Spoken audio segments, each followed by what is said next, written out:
وهذا آخر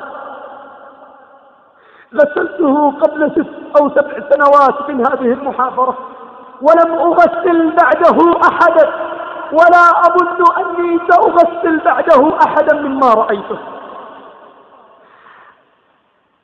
يتصلون علي: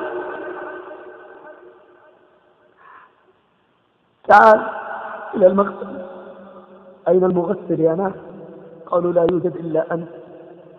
هلا أتيت وغسلت؟ لا يوجد مغسل.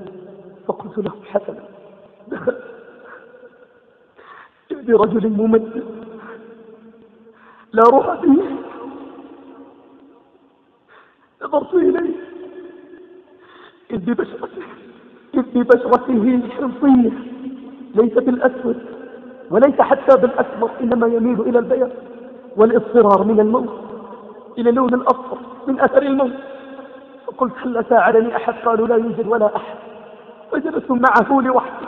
قلت لهم: اتصلوا بفلان وفلان وفلان لعلهم أن يأتوا معه. وشرعته غسلوه، وما هي إلا دقائق وإذ بالباب يطلق. ففتحت الباب وإذ بأخ اسمه عبد الرحمن يدخل يريد أن يساعد. فقال لي: ما جنسية هذا الرجل؟ قلت: ولماذا تسأل؟ قال: هو من جنوب أفريقيا. فاستغربت سؤاله، فنظرت إلى الرجل الذي كنت قبل دقيقة عنده، قبل دقيقة واحدة، إذ وجهي قد تغير إلى الأسود، أسود من لحيتي، والله أني مدعم. وقلت: لا إله إلا الله. فذهبت إليه وإذ في وجهه فقط هو الأسود، وإذا بأخي عبد الرحمن يوحد الله ويقول: لا إله إلا الله. أراد أن يخرج، قلت: لا والله لا تخرج أمك. فأخذنا نغسله. خرجنا على الذي أتى به: أسألك بالله ماذا فعل هذا؟ أهو يصلي؟ سكت. قال: أحسن الظن بأخيكم فأحسنت الظن. فإذنا نغسله واللون الأسود ينتشر، أسود أسود أسود مربك، بل أسود مزرق، يتحول اللون فجأة وبسرعة غريبة.